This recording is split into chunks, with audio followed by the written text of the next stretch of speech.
Good morning, everybody. Welcome to the North Dallas Plano Career Focus Group. It's Friday, August 20th, 2021. We're very glad you're with us today. Our agenda today, we'll start out with success stories. I haven't heard of any, nobody's emailed me this week, but maybe somebody out there has a success story they'd like to share with us. We'll then have everybody put their 30-second introductions into the chat window. We'll then go to our committee reports, hear about workshop, job fairs, pit crew, the interview success workshop, the career tip of the week, and then we'll hear from our speaker at the main event. For those people who are on Zoom, let's see, I'm looking at people's names right now.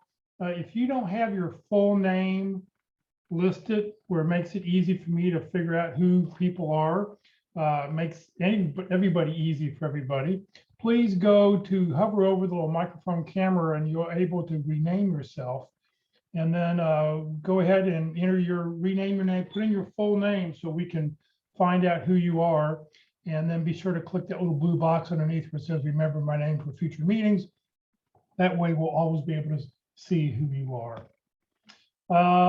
We are going to be using the Zoom chat window. So if you have any questions throughout the presentation, please just enter your questions on the chat window. We'll also be using that to put everybody's 30-second introductions in just a second.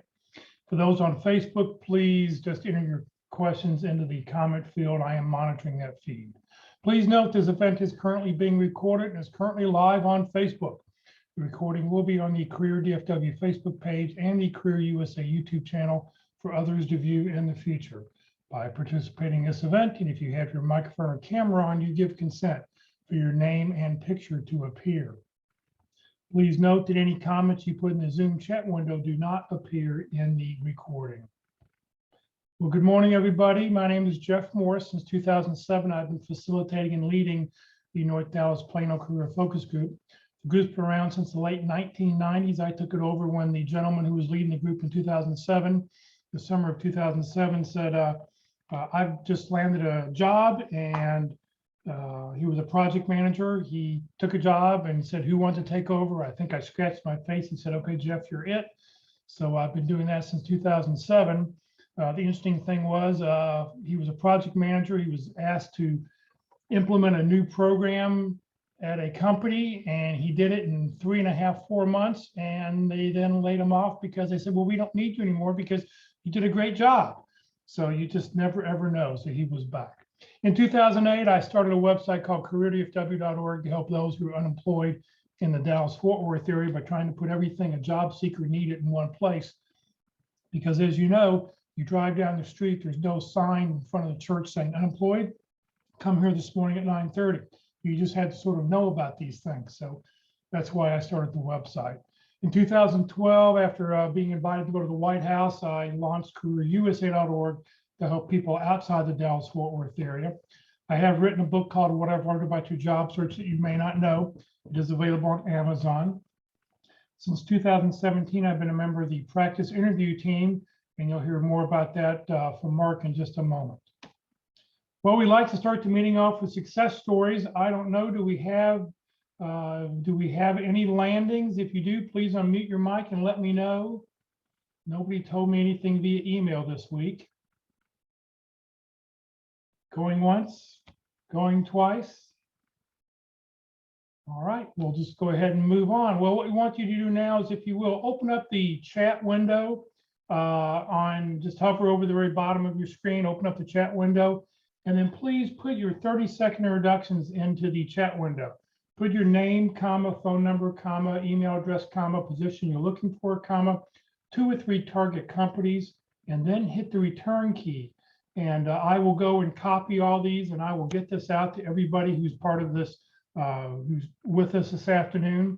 And then hopefully you can look through the list this afternoon or over the weekend and try to help somebody. Look at the list and see, oh, I know somebody at that company. I know somebody at this company. And reach out to the other person and see how you can help them. And it would be really appreciated. So I'll put 30 seconds on the clock.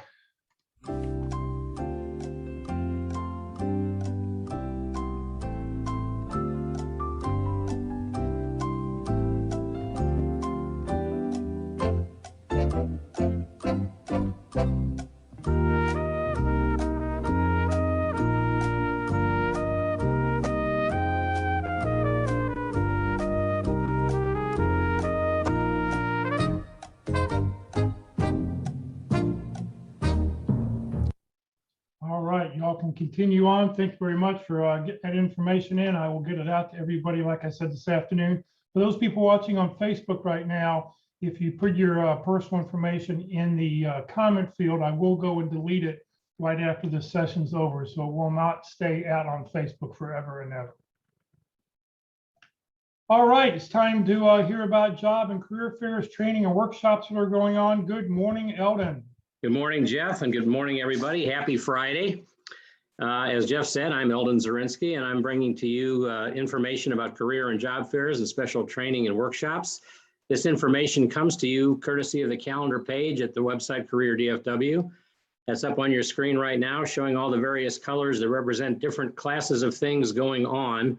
Again, I focus strictly on career and job fairs and special workshops and events. I go through these items fairly quickly, so if you hear something that catches your ear, I urge you to go to the calendar, click on the right tab, and usually you'll find more information about that event, along with links that will either allow you to participate and or register. All right, having said that, this week's career and job fairs, we're going to start with the United Recycling event that's going to be held at Christ United Methodist Church at 3101 Coit Road in Plano on Saturday, August 21st from 9 a.m. to 11 a.m. And if you have any electronic items or things that you need to get out of your closet, that's the place to take them. Next up, the Dallas Career Fair by Choice Career Fairs will be held Thursday, August 26th from 11 a.m. to 2 p.m. at the Doubletree Hotel at 2015 Market Center Boulevard in Dallas. For more information, there is a link on the calendar for that one. This week's special workshops or events ongoing even as we speak, the online Third Friday Internet of Things Special Interest Group Breakfast. It's being held online. It usually starts at 7:40 and runs to 9 a.m. So if you missed this one, there's another one coming up on the third Friday of next month, especially if you're interested in the Internet of Things and what's going on in the DFW area. Also online, Tuesdays, LinkedIn Tuesdays at 1 p.m., Tuesday, August 24th from 1 to 2:30 p.m. Join Locke Alderson, Terry Sullivan, Ruth Lipsky, or Kurt Vondebutter for an online session on how to use LinkedIn. There's a Zoom link and a Facebook link for you to participate in that. Also online, the Who You Know Career Transition Summit on Wednesday, August 25th from 10 a.m. to noon. There is a registration link on the calendar for that. And this event is hosted by Foster Williams, and if you don't know Foster, I urge you to get to know him. He's just experienced a bout with COVID, and I understand he's back on the road to recovery. I don't know, Jeff, do you have any updates on how Foster's doing? I think he's supposed to have gone home already. Yes, Foster went home over the weekend. He's now spending the next 14 days in quarantine along with his daughter, who's come up from Austin to take care of him. He is still on oxygen. He will probably not be participating in any events for the next week or next couple weeks until he sort of builds his strength back up. And you may have seen out there, but from his words, he was not vaccinated. So just for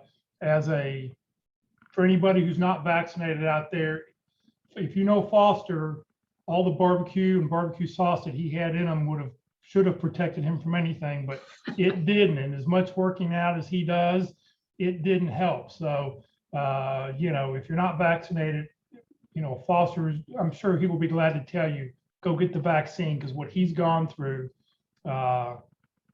he wouldn't wish on anybody. That's exactly what I've heard. And our thoughts and prayers are with Foster and his family, and we wish him a speedy recovery. He's done a tremendous amount for the people in this area, and he's really a wonderful guy. All right, let's continue. Interviewing Wednesdays at 1 p.m. Wednesday, August 25th from 1 p.m. to 2:30 p.m. Join Mark McDonald and Walt Glass for session 4 on video interviewing. Again, that's August 25th, Wednesday from 1 p.m. to 2:30 p.m. And finally, also online, a networking webinar. Join Career DFW and CareerUSA.org on the 2nd and 4th Thursdays from 1 p.m. to 2:15 p.m. Central for our networking seminar. There's a Zoom link and a Facebook link to participate in that. And that's it for this week. Eldon, thank you very, very much. All right. Let's see here. I jumped ahead a page. If you know somebody who's unemployed and out looking for work and they need some help, please refer them to Career DFW and CareerUSA.org. Both websites are there to try to help job seekers out. just please refer the name out. We'd really, really appreciate it. All right, it's time to hear from the practice interview team. Good morning, Mark.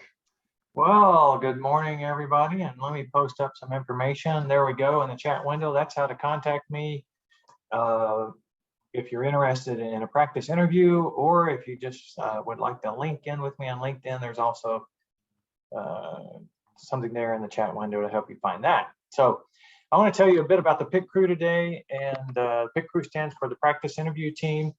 We're a group of hiring managers, volunteers, who have all been hiring managers who donate our time to helping you improve your interviewing skills. And I encourage you to practice your interviewing. You probably spend a lot of time on your resume and on your LinkedIn profile, but not enough time practicing interviewing.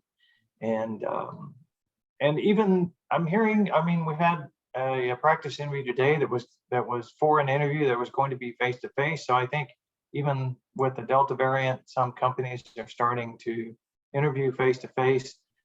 So you don't have to practice face-to-face. The video interviews that we do are very realistic. It was one of the things I was really concerned about way back in March when we first started doing them, and March of last year. And so it works very well. So even if you have a face-to-face interview scheduled, a video practice interview could be very beneficial. So here's how it works when you're ready to practice. You need to send in your resume, of course, and a job description, because the PIT crew gives a very personalized and customized interview experience based on the information that you provide, and that's primarily the job description. You'll have a panel interview. There'll be 3 interviewers.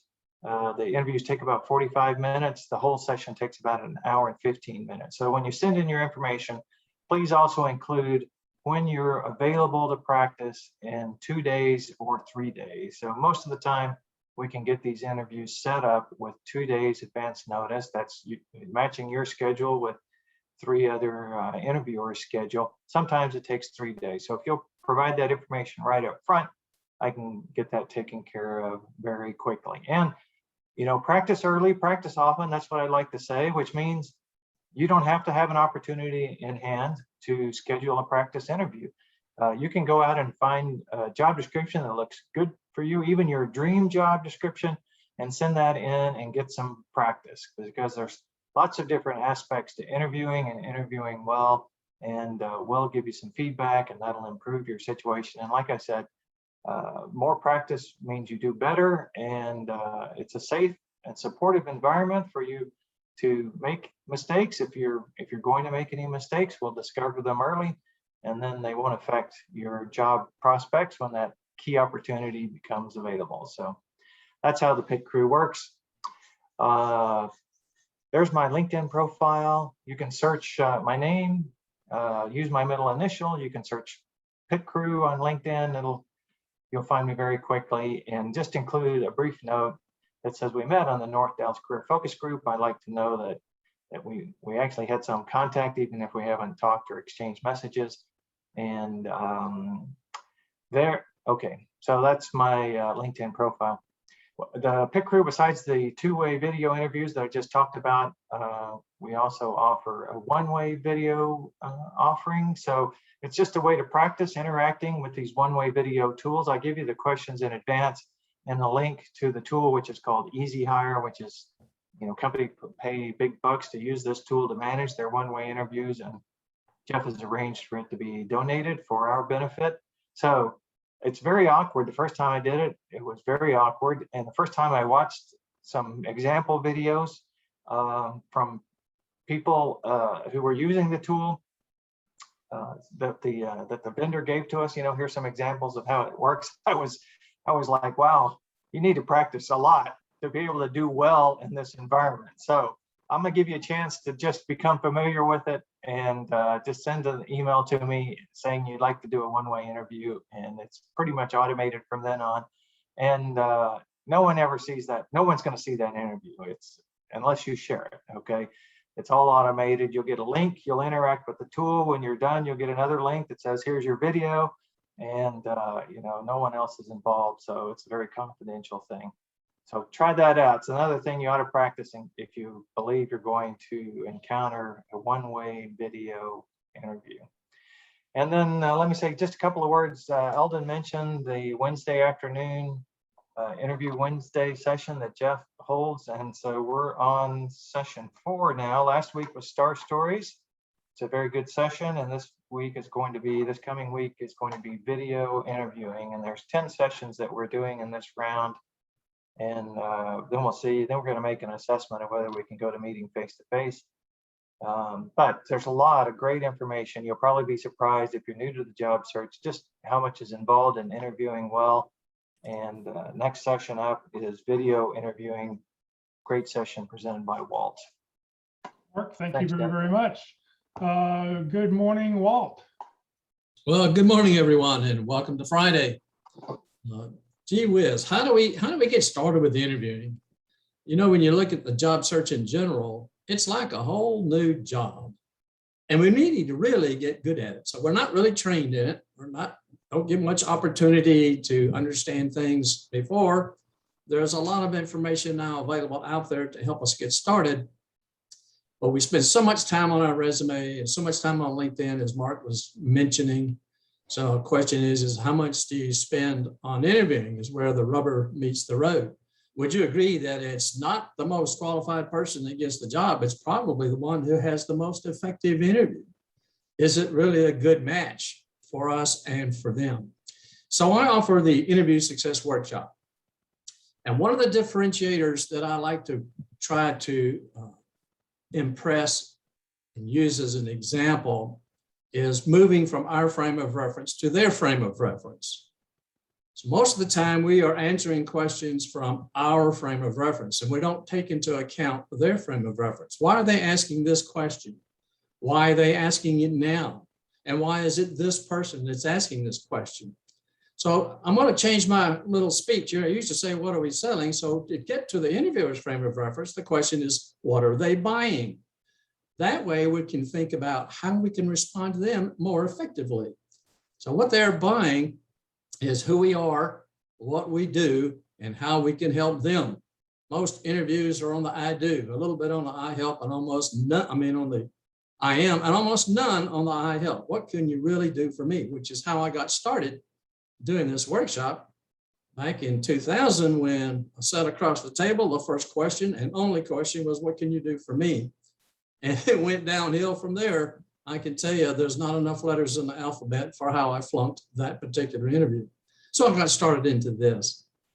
What are the requirements? There really are no requirements except you have to have a job description. You have to have job focus in order to start answering questions relevant to some position.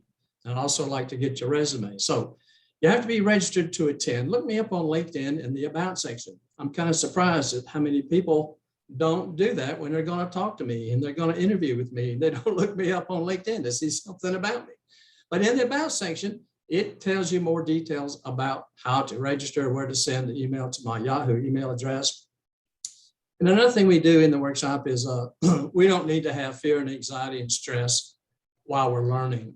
There's no need to go through this situation and say, you know, I'll see my life passing in front of my eyes. No, we're just trying to improve our skills. Everybody's on your side. So there's no problem with coming down and saying, oh, I'm just here to learn and get better. So I call it learning without squirming.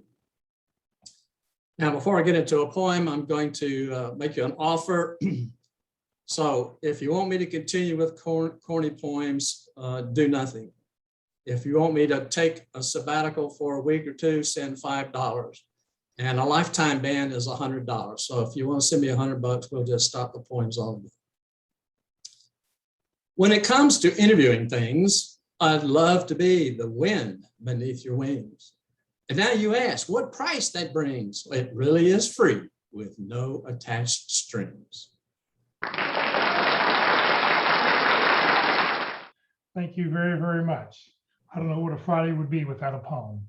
All right, it's time to hear from the career tip of the week, which you'll find on the Career FW and Career USA website. There's a new tip every week. Good morning, Kelly.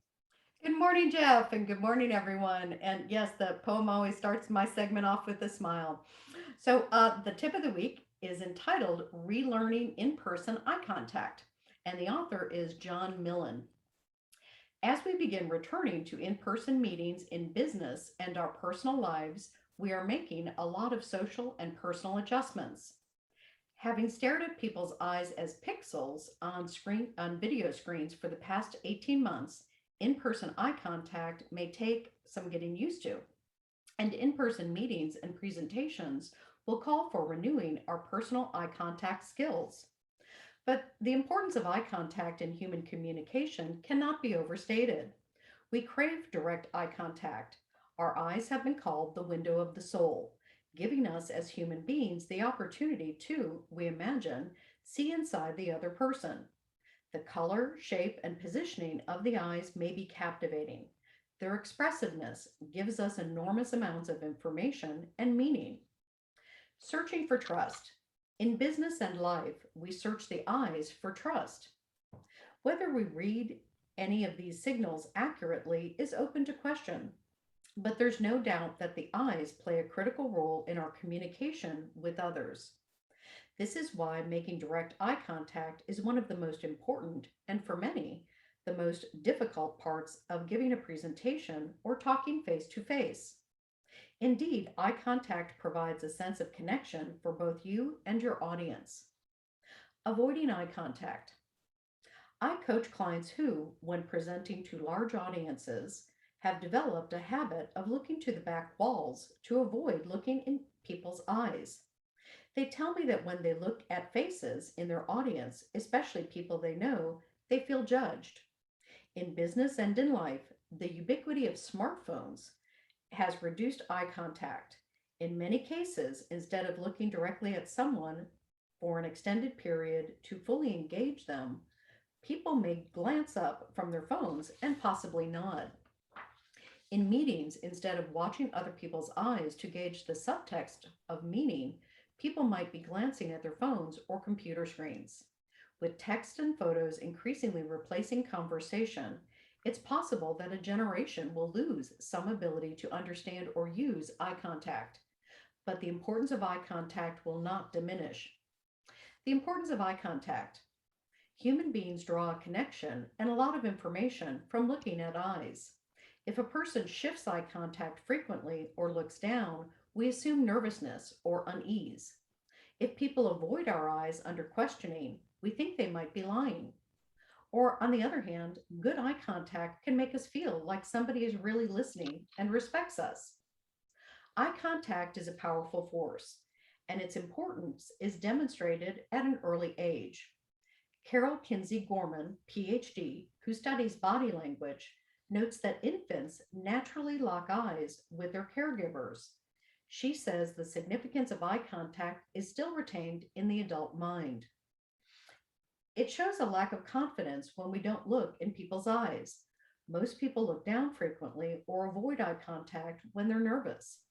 A lack of eye contact can betray our apprehension and fear in a situation. It is vital to portray confidence to your audience when speaking. Gorman found that if a speaker actively seeks out eye contact when talking, he or she is judged to be more believable, confident, and competent. Cultural and other differences. People from different parts of the world interpret and communicate differently. In the United States and Europe, direct eye contact is encouraged. It is viewed as showing respect, trust, and attentiveness to what the other person is saying. In some other cultures, eye contact can be seen as rude or hostile. It may be a sign of respect to avoid eye contact with elders and those in authoritative positions. It is helpful to keep culture in mind when making eye contact or avoiding it. And of course, there are neurological factors such as being on the autism spectrum, which will greatly influence eye contact giving and receiving. How much? Eye contact is a delicate beam to balance on. Too much eye contact can be seen as aggressive and intimidating. Too little eye contact is made, you might appear inattentive and insincere. The right amount of eye contact creates trust and an overall sense of comfort. But the correct amount depends on each situation. Variables such as gender, personality, setting, and culture all factor into successful eye contact. Some research indicates that eye contact should range anywhere from 30 to 60% during a conversation, depending on the context. The flick. In The Power of Charm, Brian Tracy and Ron Arden bring up an additional skill to add depth to your connection and make your eye contact even more natural. They define flicking as the simple act of shifting your gaze from one of the person's eyes to the other while you are listening. If you want an example, watch a movie where a man and woman are gazing into each other's eyes and watch how their eyes flick. Their eyes will be moving back and forth, showing engagement. This technique helps avoid the vacant, blank stare that may come across as phony listening. Active eyes show involvement in the conversation. Improving your eye contact. Here are a few other strategies to sharpen the effectiveness of your eye contact. And these are very good, especially if you're giving a presentation. Complete a point. In a meeting or presentation, try to make eye contact with a person as you introduce and complete a point. Then move to another person or section of the audience to develop a rhythm for you and your listeners. Early on, talk directly to the people in front of you as if you were talking to a friend at a barbecue. Keep longer than usual eye contact with them while you make a point. It will make a connection and help you feel calm. Find supportive faces. Similarly, find people in the audience who are supporting you through their body language, such as a smile or a head nod.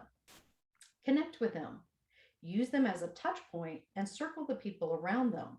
You will create a sphere of goodwill in that section. Scan the room. Divide a large audience into 3 or 4 sections and rotate through the sections, looking at individuals near the front to the middle in that section. The people behind them will feel that you are looking at them. Don't just look from side to side, but vary your pattern around the room. Seek feedback. Develop awareness of how you give eye contact and how you judge the eye contact of others. Do you avoid eye contact? Do you perceive eye contact from others as overly aggressive? Ask people you trust to give you feedback about your own eye contact. Do you give too much or do you give too little? Eye communication is complex and in many ways mysterious. This week, try to develop some awareness of how you communicate with your eyes and be more deliberate in your approach. Maybe you'll find that your eyes really are the window of the soul, and you'll invite more people to meet the real you. That concludes the article. If you'd like to revisit this article, you can find it on the careerdfw.org and careerusa.org websites. Have a good day, everyone. Kelly, thank you very, very much. Well, as you all know, I've got these little smiley faces that I put up over my video camera, so I know where to look at. Where I guess when you go back meeting in person, you can take a little small one and stick it on the person you're going to talk to so you remember where to look at and where to have eye contact with. So, I'm sure the other person probably won't mind that at all. Okay, coming up here in just a couple minutes, Don will be with us to talk about personal branding. I want to talk about our upcoming sessions next Friday, how to translate the art of transition. Oops, here we go, how to translate the art of transitioning. Then on the first Friday in September, we'll do open forum. And then on the 10th, we're going to do kingdomality. I was hoping that by September 10th, we would be able to get back in meeting in person, but due to rising COVID numbers, we're going to continue at least for the month of September meeting online. And we may offer, at this point, every couple of weeks, I'll look out and see if maybe we can start in October. If we can't start in October, we'll start in November. But at this point, we're going to continue to meet online only. So if you have not taken the Kingdomality test, there is a free test at kingdomality.com. You will want to know who you are because it'll help us during the presentation. All right, it's time for the main event. I've known Don for many, many years. Many of you know Don. He was part of the DFW Sales and Business Development Group, along with that met on Tuesday mornings at St. Andrew. Don is an investor, an entrepreneur, a consultant. So Don, thank you very much for being with us, and I'll turn it over to you, and it's all yours. Thank you, Jeff, and thank you everyone for joining us this morning. I see a number of familiar faces and names up here, so hopefully what we're going to talk about today in personal branding will be new news to some of you, or if you've heard this presentation before, hopefully you'll glean a tidbit or two of something new that you didn't catch last time. My background, excuse me. My background, I came up through the consumer packaged goods industry. I've run national brands for several Fortune 500 companies. Excuse me. And so when I got into this whole branding thing, personal branding as a topic, I know when I was in job search, I focused on networking. And as the job search evolved, I figured out that networking and personal branding kind of go hand in hand. And I liken personal branding to national branding of consumer products or services that companies run. So today we're going to talk about it, and I'm going to draw a lot of similarities between a corporate brand that you might recognize. Hopefully you'll recognize several that I'm going to talk about today. And I'm going to draw the similarities between how they reinforce their brand and how we as job seekers can reinforce our own brands. I'm going to put this on screen share, Jeff, if I could. Let's see. You want to coach me a little bit here? I can't find the... It should be down towards the bottom of the screen. It'll say share screen. Oh, I got it. I got it. And then select what you want to share. Okay. Did that work? Does everybody have it? We can see that. Yes, we can. Okay. All right. So we're going to talk about, first, we're going to talk about what a brand is and consists of and define it. Some characteristics of branding.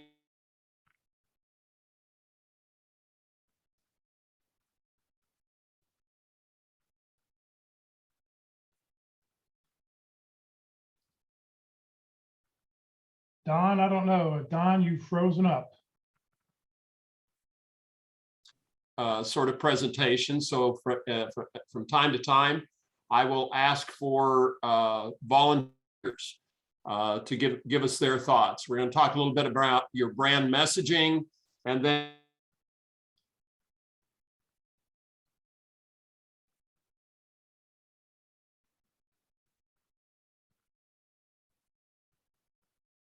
Don, your mic is muted. Need to unmute yourself.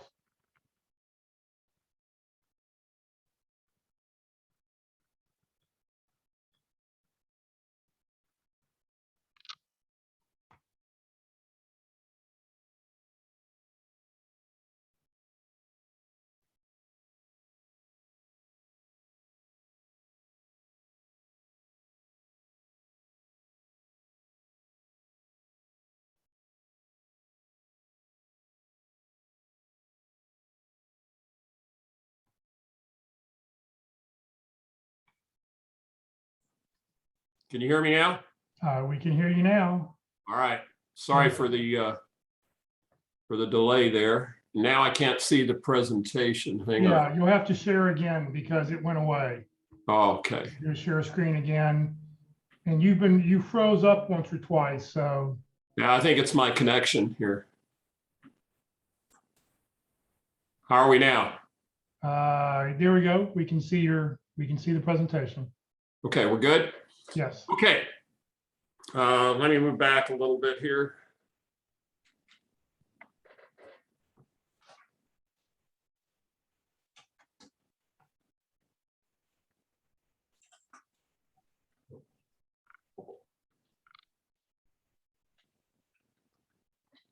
Okay, we're going to talk about what a brand is. Here we have two brands. Hopefully they're all recognizable to everyone here. The thing to recognize here is the names of the companies are not presented. These are strictly logos for these companies. And a lot of thought has gone into these logos. They're very recognizable. I'm sure everyone here recognizes Toyota and McDonald's, right? Part of the reason for that is that McDonald's spends about $475 million a year in advertising. Now, when I use the word advertising and branding in job search, advertising is networking, okay? So that's part of your personal brand strategy. McDonald's spends 475 million, so that they must think that's a pretty important part of their portfolio to put that much money into advertising. They must feel they get a pretty good return on that investment.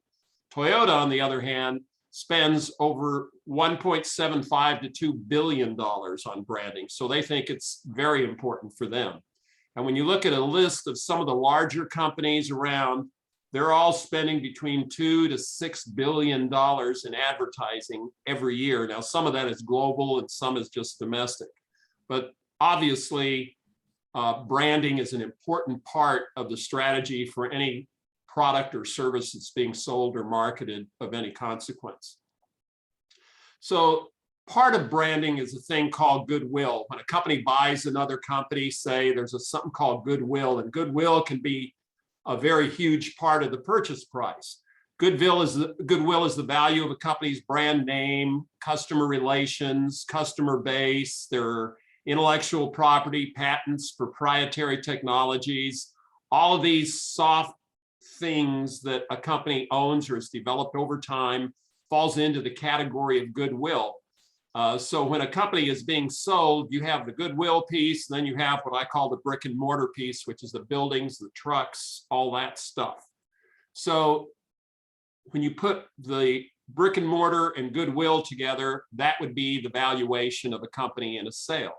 So likewise, goodwill in the form of personal branding includes your people skills, your image, your network of people and contacts that you had, your credentials, any proprietary skills you have, your accomplishments, any patents you own or anything like that comes into your goodwill or your value that you bring to the table. And you're hired ultimately for the premium value that is mentioned, all the intangible assets. Those come out during the interview process with the company that you're talking to. So brand's a unique design, a symbol, words, or a combination that creates an image that differentiates that product or service from those of its competitors. And over time, this image becomes associated with a level of credibility and quality and satisfaction in the mind of their consumers. This takes a long time to accomplish. Hence, you see constant advertising over time on TV, radio, print, social media, et cetera, for companies promoting their products and services. So it's all about consistency and constantly reinforcing that brand. So a brand helps busy consumers in a marketplace by standing for certain benefits and value that the consumer expects to receive. Here we have two clothing brands, Marshalls and Macy's, two stores. You've probably been in both. They attract a different type of clientele. Typically, some people shop both. I shop both. Marshalls, low service. You got to dig around to find a quality that meets the value proposition that you're looking for. Macy's, clean stores, high service, blah, blah, blah, blah, blah. So different approaches. So their brand means different things to different people. Here in a personal brand, we define that as an individual's unique look or attitude or confidence or style or way of articulating a combination of these things that creates an image and differentiates that individual from others. It sets them apart. This brand becomes associated with a certain level of credibility and quality and satisfaction in the mind of people who come in contact or who know or who recognize these individuals. Here we have Mark Cuban and Snoop Dogg, two very different individuals, two very different distinct brands. Snoop Dogg I'd describe with adjectives, and again, this is just my opinion, hip hop artist, actor, You know, well recognized. He's got several brands that he's kicked off. I know he has a wine brand now that he's endorsing. So he's got a very large following. Mark Cuban, on the other hand, entrepreneur, IT entrepreneur, owner of the Dallas Mavericks. You know, you can lay a list of brand things around him. I have met Mark, and I'll tell you, he is very customer service oriented. First thing he'll ask you is, how can I make the Mavericks better? I talk about recruiting, but he's talking about the customer experience at a game. But both of them have very distinct brand images that they've developed over a period of time. And if you'll notice, those brand images, every time you see them on TV, radio, print, whatever, they're always the same. They're always classic, and you can always recognize both of these guys. So a personal brand helps hiring managers in a crowded marketplace identify the candidate with the characteristics that complement and optimize the company's image, values, and culture. So it's about fit. Personal branding is about how you represent yourself, but it's not really about you per se. It's how you come across. So it's all about fit within the organization that you're interviewing with. If they're looking for the optimal fit for the position that they're interviewing for. So here, this cartoon kind of tells it. You have a snowman that's made it to the interview process. Unfortunately, he's interviewing for a position on a beach, in a greenhouse, or in a sauna. Well, not a real good fit if you're a snowman, right?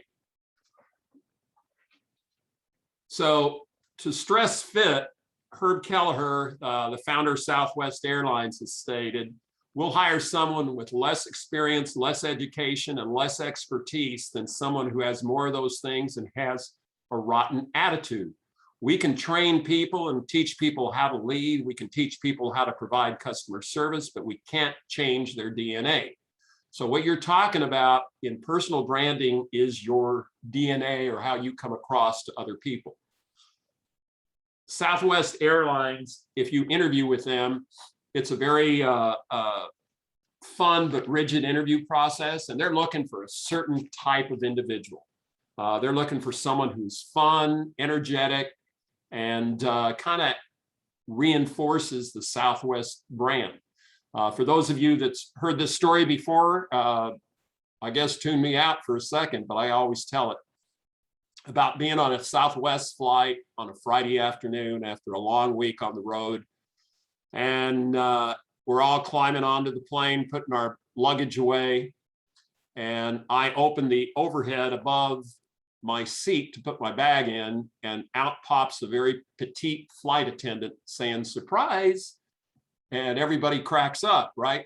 Well, you wouldn't see that on American or Delta or United or any other airline, right? That is very much a Southwest type of thing. You know, they play games. They try to make the flight fun and not very stiff. So they've created an image for themselves as a corporation with the people that they hire. That's why fit is so critical.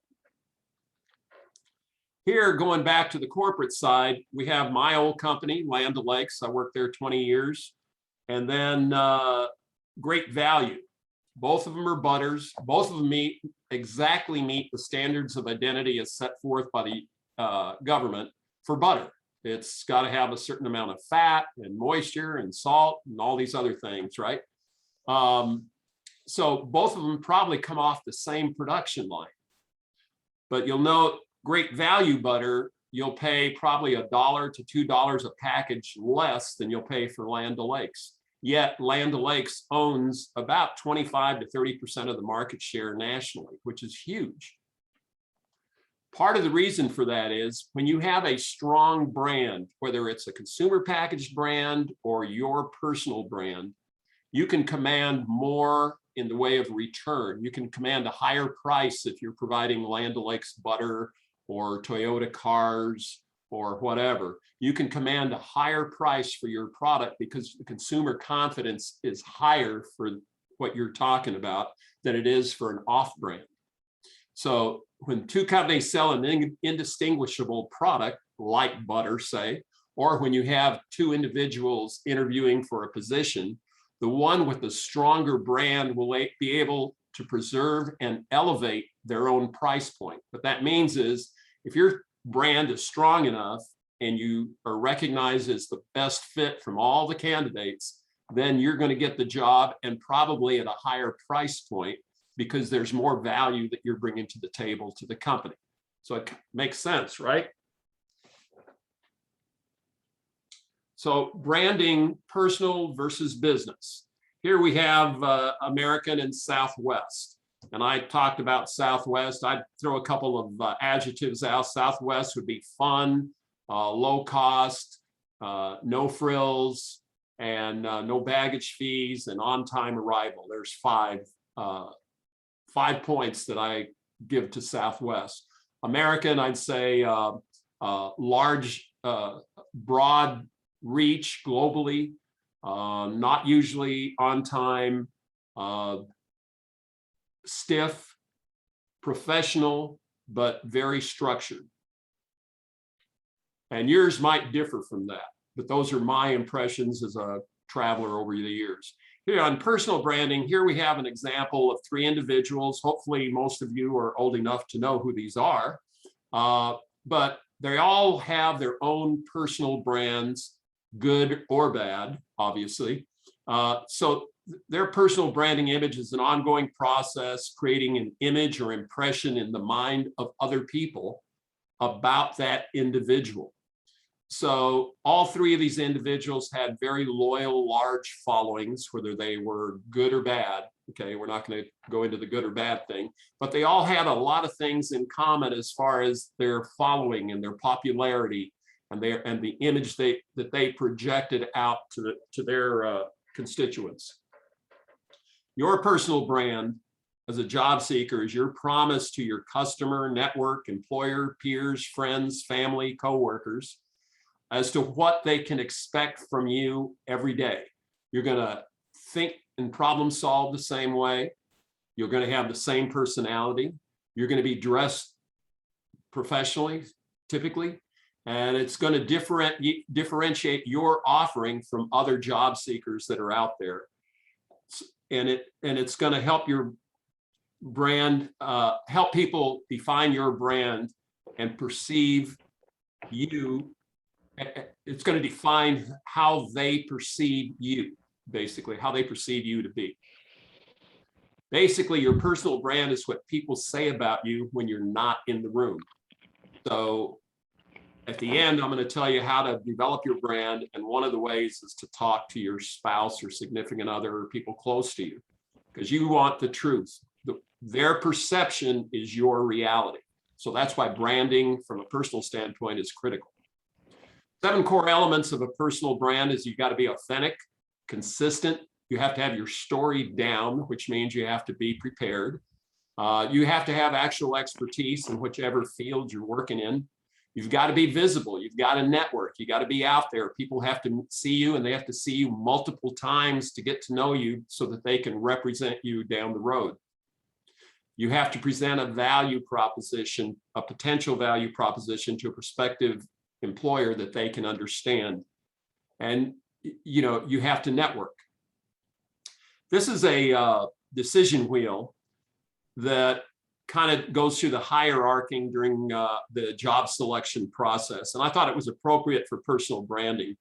If you start on the blue on the right, that's kind of the stuff that's on your resume that everybody has, the education, well, not everybody, but your competitors will have for a position. Your expertise, your skills, your education, stuff like that, that's on your resume. That's easy to get to, and those components don't typically differentiate 3 candidates in the final interview process enough to make a decision for an employer. So they continue along the wheel. In the red, that's where personal branding kind of starts to kick in the red and the yellow. The standards are how you do what you do, what's critical in what differentiates you from others, how you express the quality of your experiences and what can be expected. And if you think of things in measurable and observable ways. Then you move into your style, and this is really where personal brand is very strong. It's your interpersonal behaviors, the dimensions of your personality, your nonverbal communication, your body language, how you move, how you look into someone's eyes when you're conveying a topic or a subject, how to approach thinking and processing and problem solving.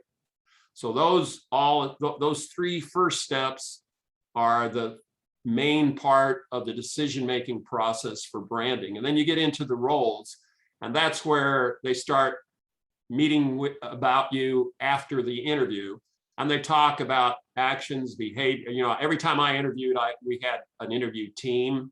We had the hiring manager that would be the leader of the team, but there'd be other people that would interview for folks. So it wasn't just one person making decisions, but they all came up with similar issues around various candidates based on their actions and behaviors that might be expected from them, how they came across, how confident, different combinations of their abilities, and the importance varies based on the relationship.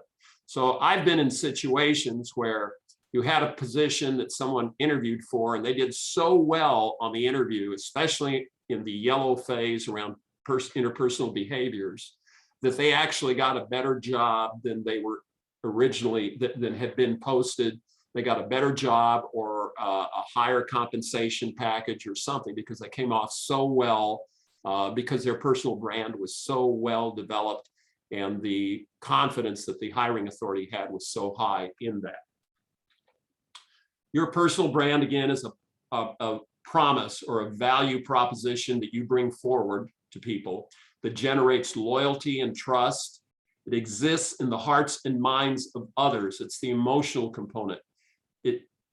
What you think your personal brand is may not, and I would say probably is not actually what it is in the minds of others. So what you got to do is understand that it's your perception of you may not really fit what your personal brand is or what you want your personal brand to be. Personal branding guarantees your economic value and ensures your fit within a company's culture. And again, it reinforces the company's brand. That's what they're looking for. So when you're promoting your personal brand, everything you do, choose to do, and choose not to do communicates the value of your brand. I remember interviewing a guy for a shop job. We had 1,200 shops. We had some 20-somethings working in there, working on cars. Well, we gave all our employees nice polo shirts with the company logo. They wore jeans and tennis shoes. So the interview process was not suit and tie in this sort of position. But we did have a standard, a floor. And one of our employees came in with a guy that they recommended. So we talked to him, and we had 3 candidates, the employee recommendation and 2 others. The first 2 came in, they were dressed in, you know, regular polo shirts or shirts with collars and jeans and sneakers, which were fine. This third guy came in very confident because he thought he had the job because an employee recommended him. Came in flip-flops and AC/DC t-shirt, shorts, and hadn't shaved in about 3 days. So immediately we knew that he was not a fit just using the image barometer within personal branding. So there's a lot of parameters within personal branding that you have to keep in mind. So brand characteristics define your messaging and the power of your brand. Your brand is distinctive, you've got to be relevant, and you've got to be consistent. When I say consistent, a lot of us go to networking events and think, well, I went to that networking event, I didn't get a lot out of it, so I'm gonna go to this one over here. Typically, you have to hit a networking event 6 or 7 times before people you've been there enough to where your face is recognizable, you've met enough people to where they know who you are, what you're about, and then they can represent you. So you've got to be consistent. And when I say they represent you, I'll talk to it in a second here, but I refer to it as cultivating an army of advocates to help you with your job search. Brand development and messaging. I want to get back to the corporate side. Here you have 4 company logos. And here I will ask for a volunteer. Do I have one volunteer who has not volunteered for this before? One? Please just unmute your mic and volunteer if you'd like.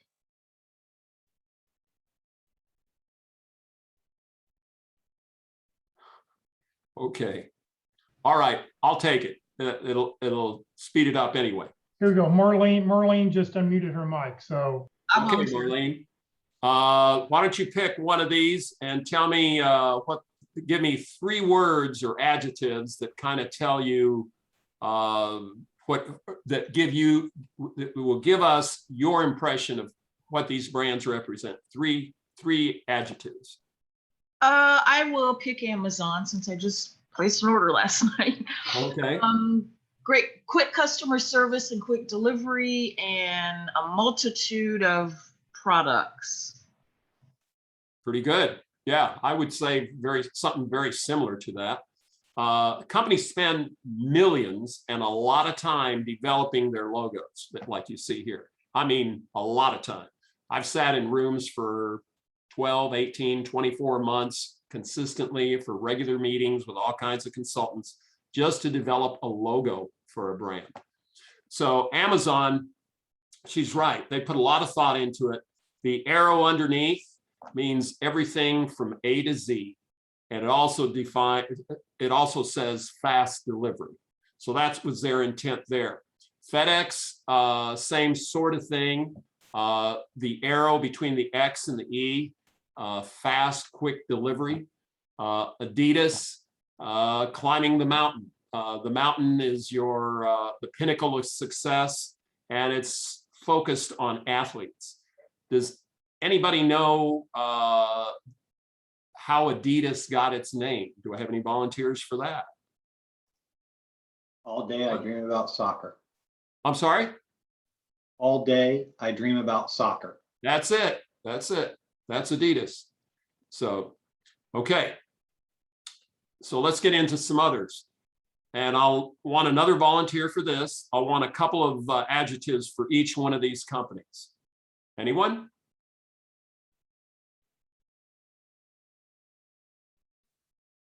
You guys are so shy. Brian, you want to jump in? I'll take Denny's. A little humor in this one. But What? Grand Slam, but for me, it's always a stomach ache. Okay, that's fair. That's your impression of that brand. And I'm thankful Jeff doesn't have that on the Friday lunch list. I would put, as I look at these, I would put McDonald's as an example on the left. I would say fun, kid-oriented, low cost, and not particularly healthy food, but very convenient. Denny's, I'd put it low cost, 24 hours, open 24 hours, and marginal quality. And this is just my impression. I'm not this is just me as a consumer. Taco Bell, I'll say imitation Mexican food, not very good quality food, low cost, and also open 24 hours. But those are my impressions as a consumer of these 3 brands. Likewise, people, when they see you, they have ideas about you going through their heads as to what your personal brand represents. Here we have 3 more companies. Any volunteers here? Hello, crickets. Okay, Chevy, I'll say the Chevrolet logo, utilitarian, dependable, moderately priced, affordable, and dependable. The next one, Ferrari, I would say fast, expensive, sexy. The third one would be Mack. I would say powerful, trucks, something along those lines. So those are the images that I conjure up in my mind about these brands. Likewise, people are conjuring up images about you and about everyone that they come in contact with within their minds. And that imagery is so powerful that this is a great example. You look at these brands And every one of you, I'm going to bet, could tell me the names of the companies that those brands represent. That took a lot of money and investment and a lot of time to get into your heads like that. And that's how we want to get into the heads of others. Luckily, in personal branding, we don't have to spend billions of dollars. We don't have to spend $1, but we do have to take certain actions. I want to talk a little bit about the look. And this is the old how to dress thing. So for men to have an effective personal brand, the gentleman on the left, that would be a standard business casual or business look today.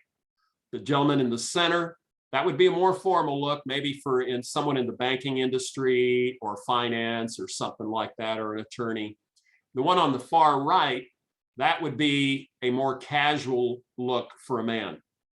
And I want to talk about that briefly and give you an example. I had a friend of mine who was looking for work for about 9 months and couldn't get in to a company in Plano that makes chips, whose name I will not say. But he'd been beating his head against the wall trying to get into a pretty high level job, could not get past the gatekeeper. On a Saturday, he was in a Tom Thumb and in line, and there was something going on at the cash register, and he made a crack about it. It was kind of funny. The lady in front of him started laughing, and they start talking. And they, you know, who I'm Tom and she's whatever. And they start talking about the what's going on at the cash register, and the inevitable question comes up of, well, what do you do, Tom? Well, I'm in transition, and he tells a story, and she says, well, do you have any target companies? And he says, yeah, I'm trying to get into this chip company in Plano, but I can't get past the gatekeeper. And she says, well, I know a couple of people that work there. Maybe they can help. How can I reach you? Well, being the good job seeker, he always had business cards with him, right? So he pulls out a business card, gives it to her. Monday morning, he gets a call from the gatekeeper because the lady he was talking to in line at the grocery store was the wife of the person that he'd been trying to get in to see for all this time. So he ends up getting the job, and life goes on and everybody's happy. The moral of the story is, with personal branding, it's game on the second you take a step out of your house. How you look, how you act, you don't know where it's going to come from or where you're going to create the image. The image you create with the clerk at Starbucks or the gardener in your yard or the lady at the doctor's office or the parent at your kid's soccer game, you don't know where it's going to come from. So your personal brand is being created constantly with everyone you touch, and everyone you touch is part of your networking effort when you're in transition. So these guys, I would say, would not be a good example of how to dress for or reinforce their personal brand. Clothing doesn't fit, needs to be ironed, doesn't match. It's just not a good look.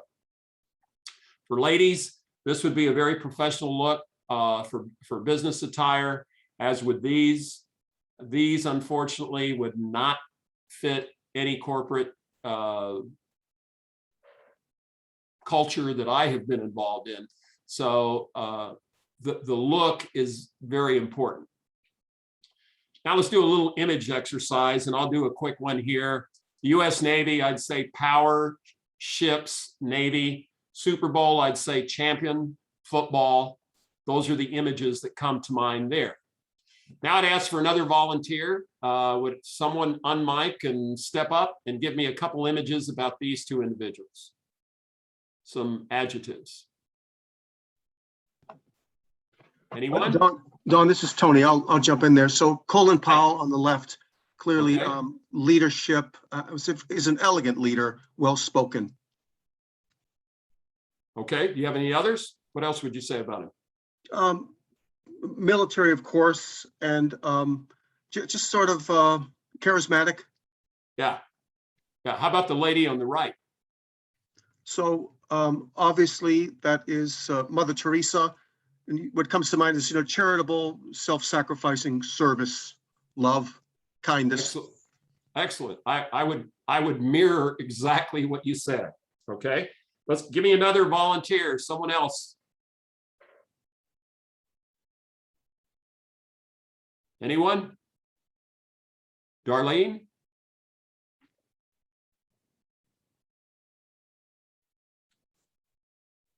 Kelly? Anyone? On the left, you've got Taylor Swift, pop star. Very, very influential with the younger generations. On the Yep. right, you have Lady Gaga, another pop star, very flamboyant, and actress as well. I think both of them are actresses too. Right, right. Who is speaking? I'm sorry. Brian Kaspari. Oh, okay. Right. They both are very popular. Both are musical artists, but they both have different brands, right? Lady Gaga is known for her outlandish outfits, right? So that's her part of her brand messaging when she's performing. Here's two others. Anybody know who these guys are? Okay, LeBron James and Jeff Bezos, both leaders, both entrepreneurs. LeBron James, I'd say basketball, business owner, and leadership, I'd say is very strong on his. Jeff Bezos, entrepreneur, businessman, and Amazon. So your branding strategy is basically, it sets you apart and makes you distinctive. Everyone you see here, from Santa Claus to Cesar Millan to the Pope to Beyonce, everybody, they all have their own brand that they've established over time, and they cultivate that brand. Every time you see them on TV or on social media, it's all pretty much the same. Bill Gates will always be soft-spoken, and as will Warren Buffett, and have some very strong insights and opinions about global affairs. So you will see the same person every time you interact with that person. And that's how you want your networking and your personal brand to be recognized. How about this guy? You have to be relevant for personal branding to be effective. Fauci has become very relevant in the last 18 to 24 months. You've got to be consistent. In this case, this lady, this is Cher, if you don't recognize her, her consistency is she's consistently inconsistent in her costuming, much like Lady Gaga, but she is consistently doing that. So when you go to a Cher concert, one of the questions is, how's she going to come out when she hits the stage? You know, all the excitement comes out with that. So she's consistent, and she's been consistent for a number of years. So her brand is very well developed. I want to talk a little about the visuals of messaging. Here's two guys. They obviously have a personal brand too, none that most of us would want to be associated with. I don't think I'd buy a car from either one of them. This is the image or the visual brand that conveys confidence, professionalism, and an effective style, right? So I want to talk a little bit about the transition of personal branding. Here you have two athletes, very recognizable. You have Michael Jordan on the right, very well known. He's got all kinds of endorsements going. The one on the left, that's Michael Vick. Many of you probably know him. Excellent football player, had a great career going. Both of them are retired now. But there's been a difference. Michael Vick at one point was arrested, and I think he did some time for dogfighting. And it really damaged his brand and hurt his career, and he was never able to recover from that. He played a year or two afterwards, but you know, he had a great career ahead of him, and because he didn't protect his brand, he lost his brand. And when he lost it, he lost all the endorsements that went along with it, which is a pretty heavy financial hit for these folks. Michael Jordan, on the other hand, consistently takes care of his brand. You never see him doing anything out of the ordinary that wouldn't be mainstream accepted in the mainstream. Just a very strong brand. He has a lot of endorsements going, obviously. How about this lady? This is Lindsay Lohan. Many of you know her. She's an actress doing very well. Her career was doing well till she got involved and got in some trouble with substance abuse and arrests, and never really was able to recoup her brand or reestablish her career path. So you can damage your personal brand and never be able to fix it, or you can't. Here's an individual, Tiger Woods. We all know him. Tiger had a very strong brand as a leader, golfer, etc., from 96 to about 2010. Then he got in some trouble. DWI, there were some allegations of spousal abuse, blah, blah, blah, blah, blah. And he was out of it after that. From 2010 to 2018, you didn't hear a lot from Tiger Woods, and he was working on his brand and his golf game, I'm sure, the whole time. He was hoping, I think, that consumers would kind of forget a lot of the bad and remember a lot of the good. And in fact, they did. The population tends to be very forgiving, and they're very forgiving for everyone. Because in 2019, at age 43, Tiger got his 5th green jacket and won his first major win in 14 years. At that point, he had started to reestablish his brand. And today, when you see him, you see the old Tiger in his style and how he approaches things. Okay, so you can rebrand your brand. Some action do's: you need to exude quiet confidence. Any conversations you have should be 50-50 as much as possible. How you articulate a concept needs to be succinct to the point, and it defines how you think, how you problem solve. You have to be polished, observe etiquette. If you're looking for a higher level job, you have to be perceived as a subject matter expert in what you do, and speak through stories and examples. Agenda for Tuesday. I'm sorry. Somebody said something. And then if you use humor, use it selectively and make sure you're funny. This is the only thing I'll say. I've seen people force humor and it's been a bomb. So if you lose humor, use it, you can use it very selectively. It can be quite effective, but you got to be good at it. So make sure you're good at it.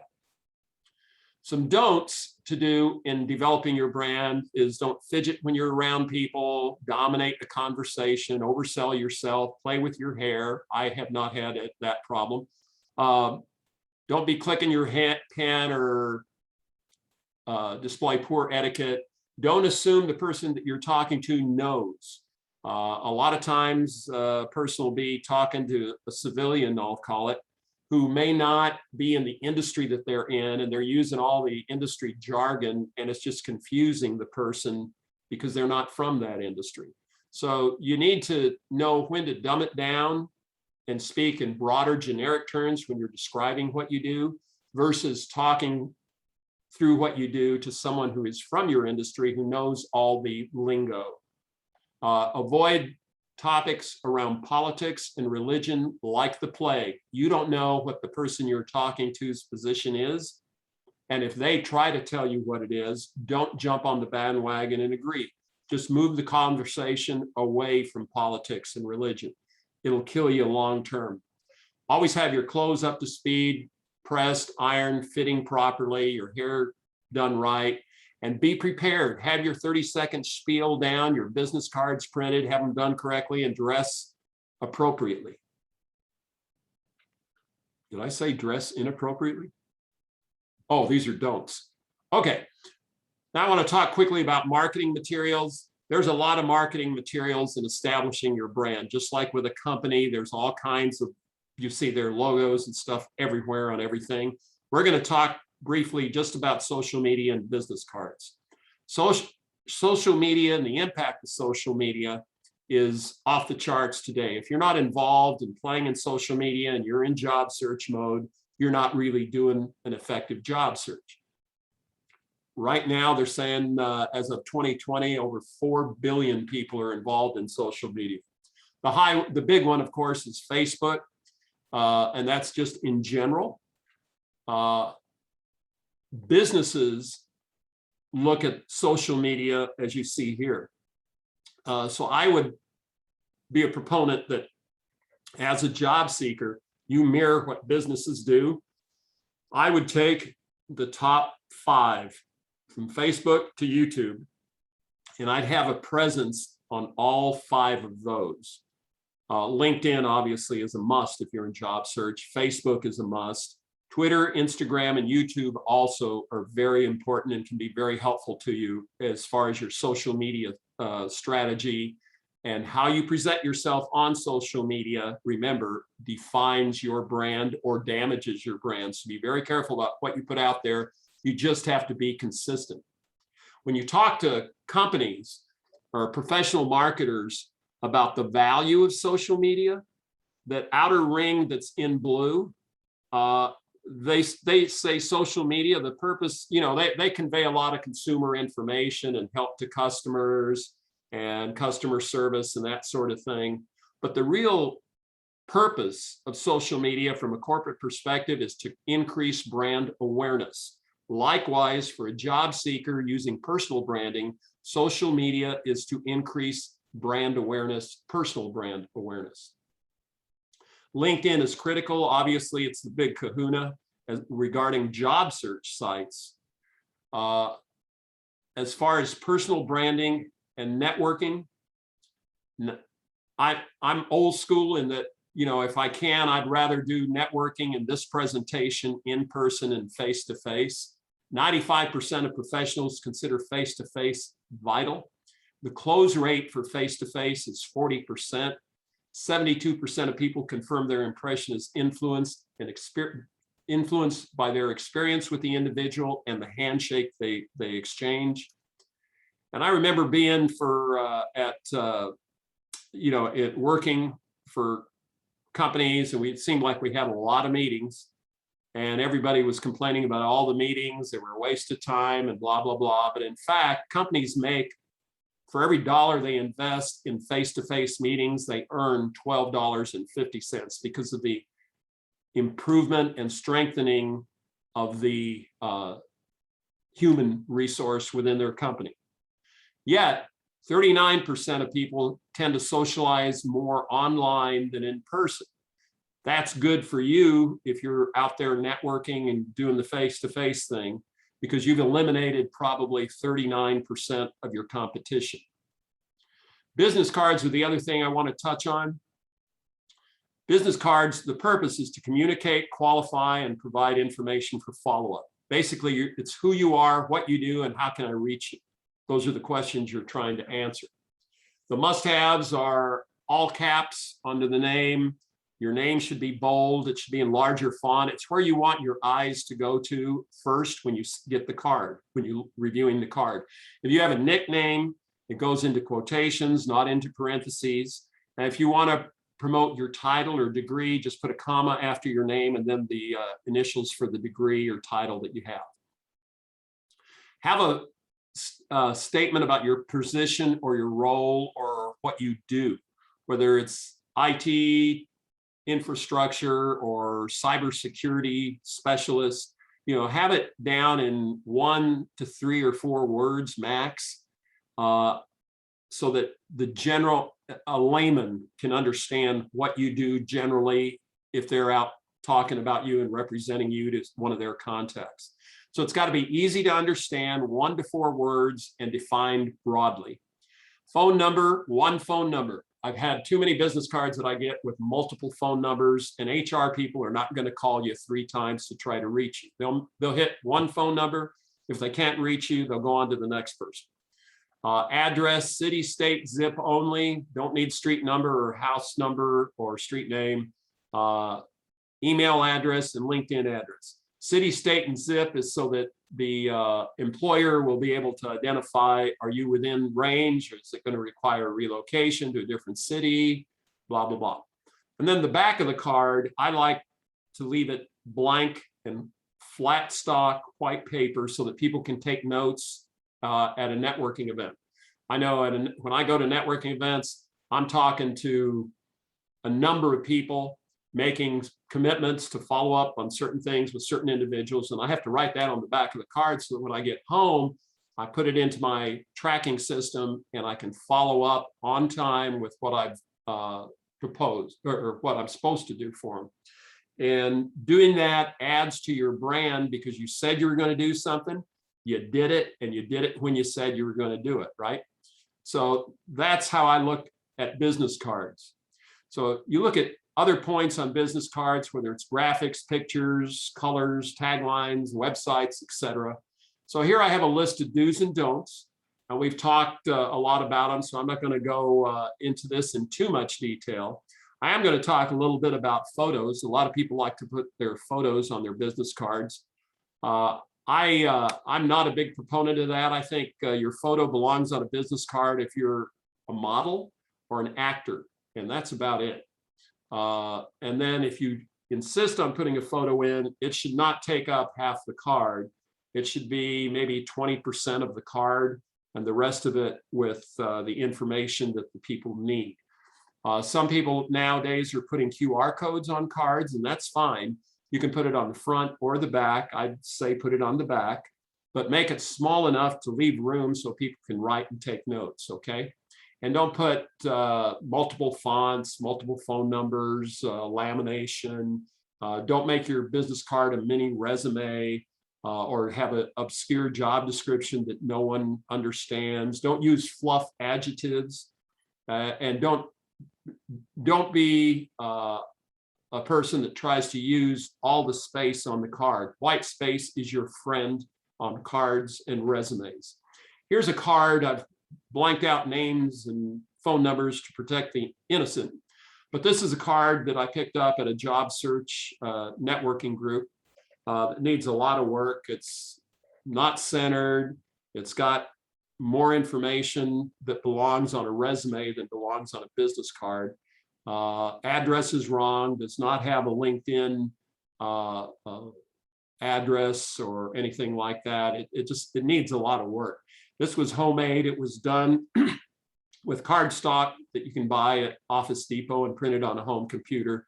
I would advise you not to do that. Go ahead and spend the 10 or 20 bucks and use Vistaprint. This is a card for a friend of mine who's very good in cybersecurity, but he has a card with his picture on it in a hot air balloon.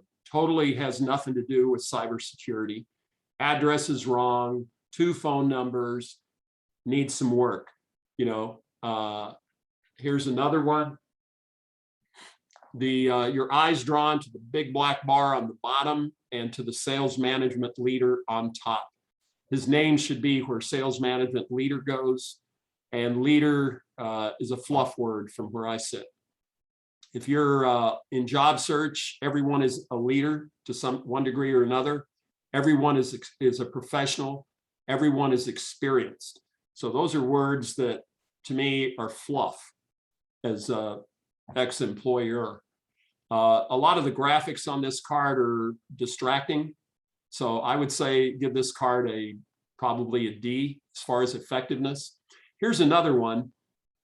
Experienced and professional can be dropped off this card. If you're being paid for a position or seeking a position that you're going to be paid for, that makes you a professional. So you don't have to use that word. It's well overused. Experienced, you run the risk when you use the word experienced to mean old or not up to speed with technology or whatever. Both those words I would leave out of this. He has a nickname, but he puts it in quotation in parentheses, and that's inappropriate. Just technical sales would have been good enough. And then no LinkedIn address or anything like that. This is another one, same sort of thing. The graphics are nice, I think, if you're in the finance or banking industry. Otherwise, it doesn't make a lot of sense for a project manager or business analyst or consultant. This was a gentleman who was right out of school and missed a couple of points on the card. This is one that, another one. This one, we went back and forth with the title of what he did. he had strategic success executive. And I felt if I'm going to help you network, I have no clue what strategic success executive means. Now, apparently that's an acronym that's used or a title that's used in the IT industry in some areas, but for a layman that you're networking with who could potentially help expand your network and plug in to a job that you're looking for, have to have a better understanding of what it is, what you do. So you should have something in there. You should have something in there about IT, customer liaison. I can understand that. You look, he has way too much on here. Phone number, email, LinkedIn is fine. Customer success management, IT service support management, knowledge management, technical asset management.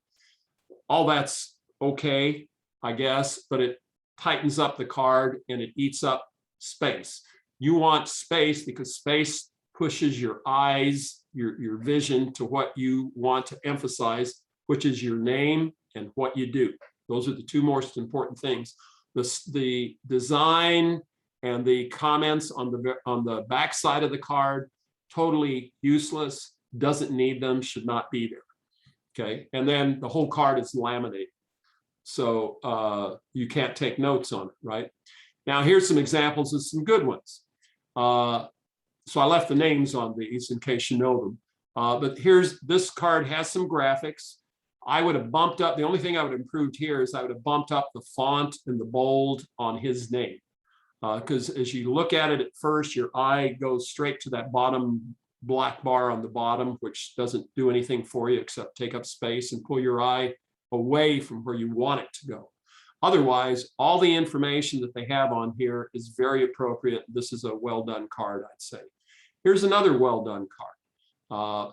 And this uses some graphics, minimal graphics, but the graphics that she selected emphasize the white space. And so she's done a great job. Your eyes first go to her name and then to the phone number probably. So both those are very good cards. So when you're putting together your resume and your business cards, have in mind what they say to the person that's receiving them, because they speak for you as much as you speak for you. Now I want to get into building your brand as we wind this thing up. Your brand building is your intention and the actions that you take and the impressions that you generate, and that's your brand. So like I said earlier, you want the tough love, you want the truth. Your perception is not their reality. Their reality is their perception of you. So you want to hear from people that you know and trust and confide in. What do people think of me? Give me 3 words, describe me in 3 adjectives or 5 adjectives. Find out, talk to your spouse, your partner, your significant other, your friends that you can trust, maybe a past employer that you had a good relationship or supervisor. Get the truth so you know where your brand is today and you have a baseline to build and add to your personal brand. Here are all the components that go into a personal brand, from your personality to your behaviors, your habitual approaches to problem solving, your emotional expression. Are you an introvert or an extrovert? It does not matter either or. You have a brand regardless of being an introvert or an extrovert. You don't have to be an extrovert to have a strong personal brand. Your nonverbal communication is critical, your body language and how you dress, etc., your image, and how authentic or genuine you come across. You know, when someone asks, what do you do? And you kick into your 20-second spiel, you know, typically you've written out that 20-second delivery, you've memorized it, but you don't want to stand up there and deliver it like a robot.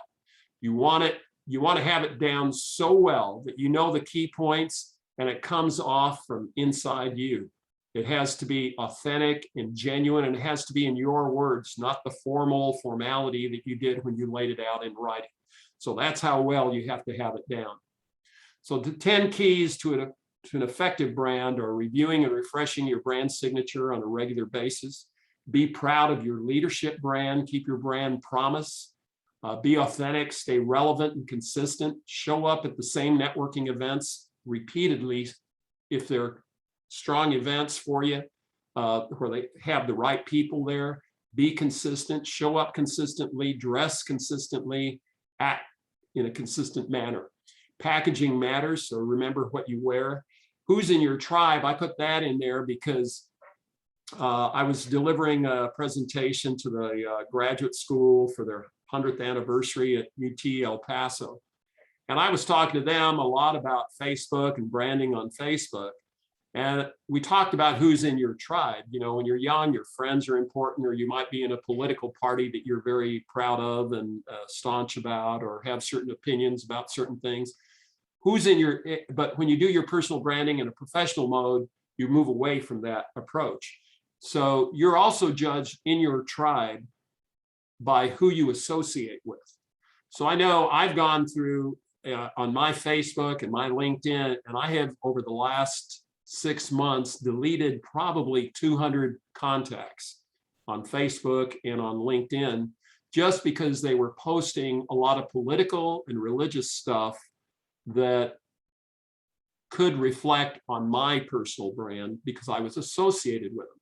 So who's in your tribe is important, and you want to monitor that on a regular basis, because I'll tell you what, the hiring managers, the HR people, if they're interested in what they see, first place they're going to go to is social media, and they can scan and see who else is in there. Just, you know, people hang out with similar people. Okay, align your brand correctly and develop rich relationships. You know, in this whole personal branding thing, as you networking, remember, is your version of advertising. You're going to meet some great people and develop very strong, lifelong relationships, all because of your effort and personal branding, because people are going to want to be associated with you because of your brand and the positivity that your brand exudes. So have a focus, be genuine, tell a story, be consistent, accept failure. You know, failure is part of learning, and you can always fix what has not worked. Create a positive impact, follow successful examples, live your brand. It has to be you. Your brand is you before, during, and after your job search. So after you've landed, you still have a personal brand that you have to maintain within the organization that you're with and the people that you interact with. And the thing about branding that's good, it's once you've networked and you've got your brand out there and people have gotten to know you and they respect your brand and they get to know what you're about, these other people tell your story for you. So they become what I call your army of advocates. Otherwise, you're out there alone with 2 ears and 1 mouth trying to get a job.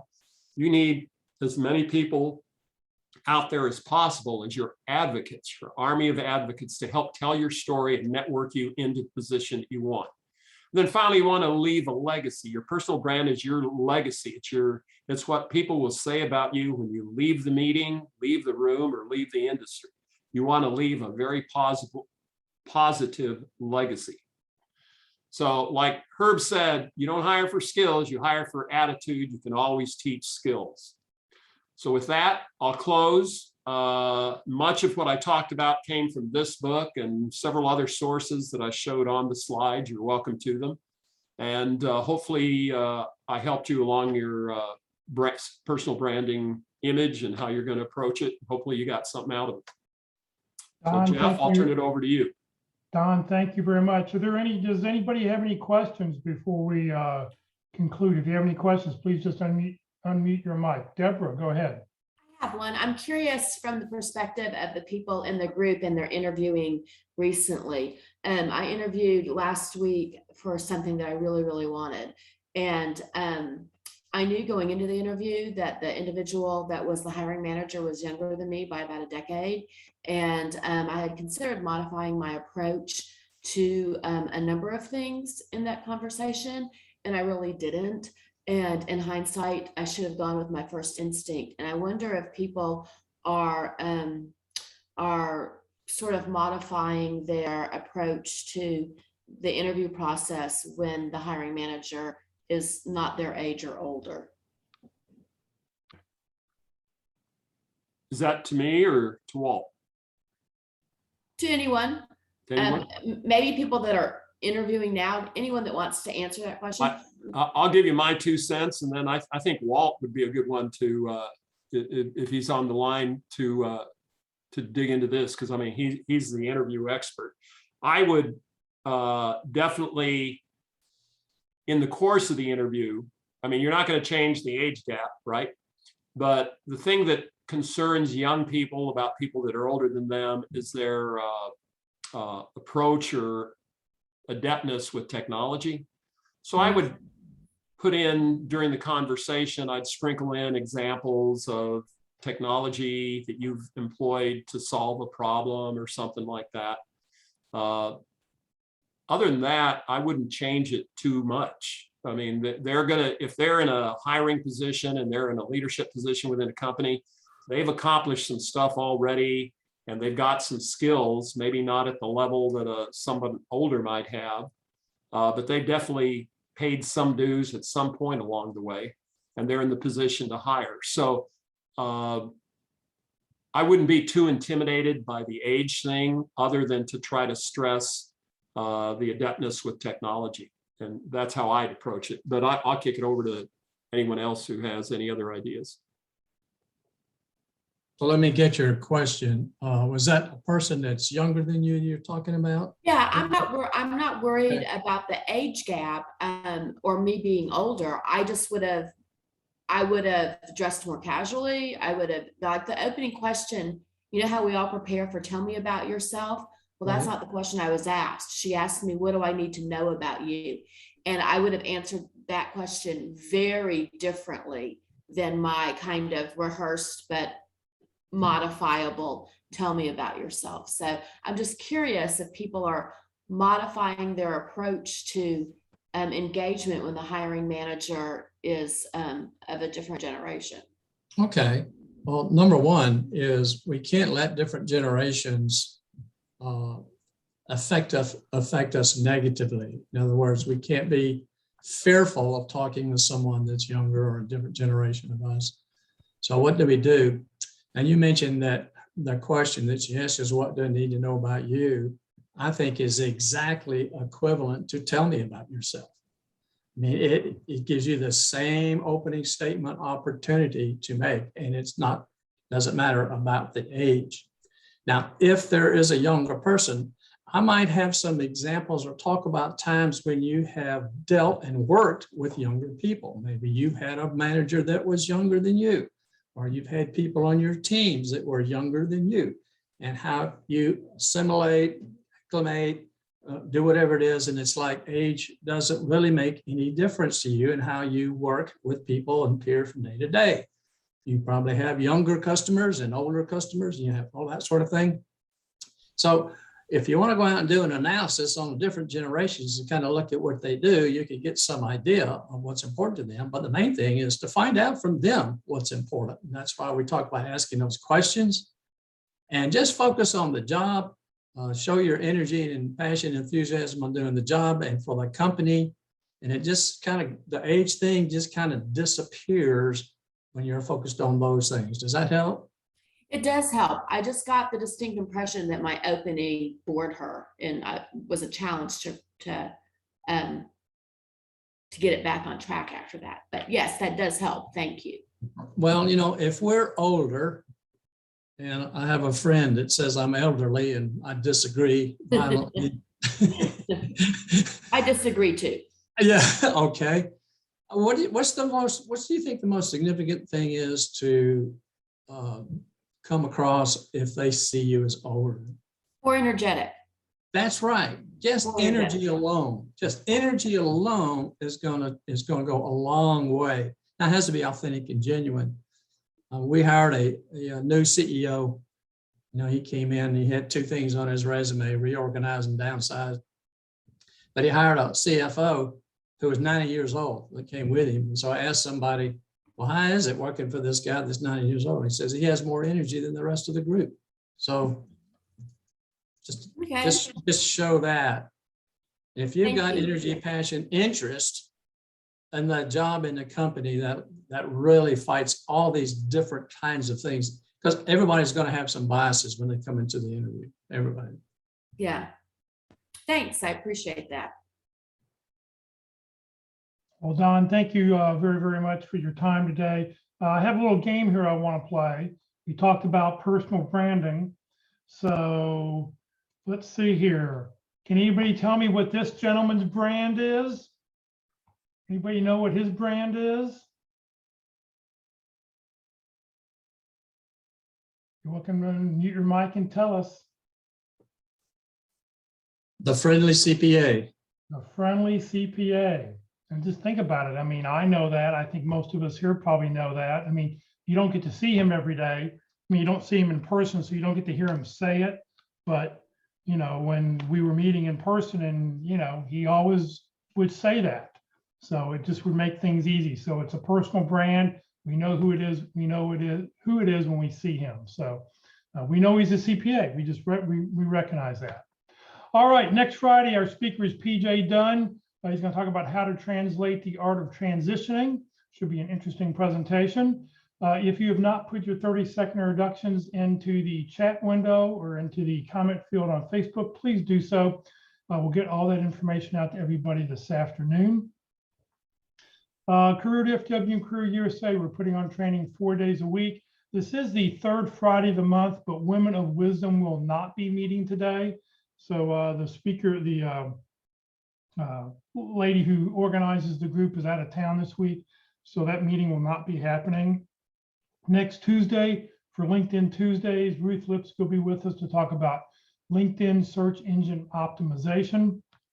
On Wednesdays, we've mentioned before, for interviewing, session number 4 on video interviewing. Next Thursday, being the 4th Thursday of the month, it would be about networking. So networking, the core of your search with Ford Myers. And this session has been recorded. It will be on the Career DFW Facebook page and the Career USA YouTube channel. Please follow us on Facebook. Please subscribe to our YouTube channel. We'd really, really appreciate it. On the YouTube channel, it looks something like this. Click on playlist where you see the green arrow, then down below, pick whatever subject you want. Don't click on the video, but click down where you see the red arrow and it says view full playlist. And then up will come a list of all the different topics and dates that we've talked about, the titles that the subjects that we've talked about at these meetings, and they'll all be there that you can go back and watch. So thank you for joining us today. Have a great weekend. Don, once again, thank you very, very much. And we'll see everybody next week. Jeff,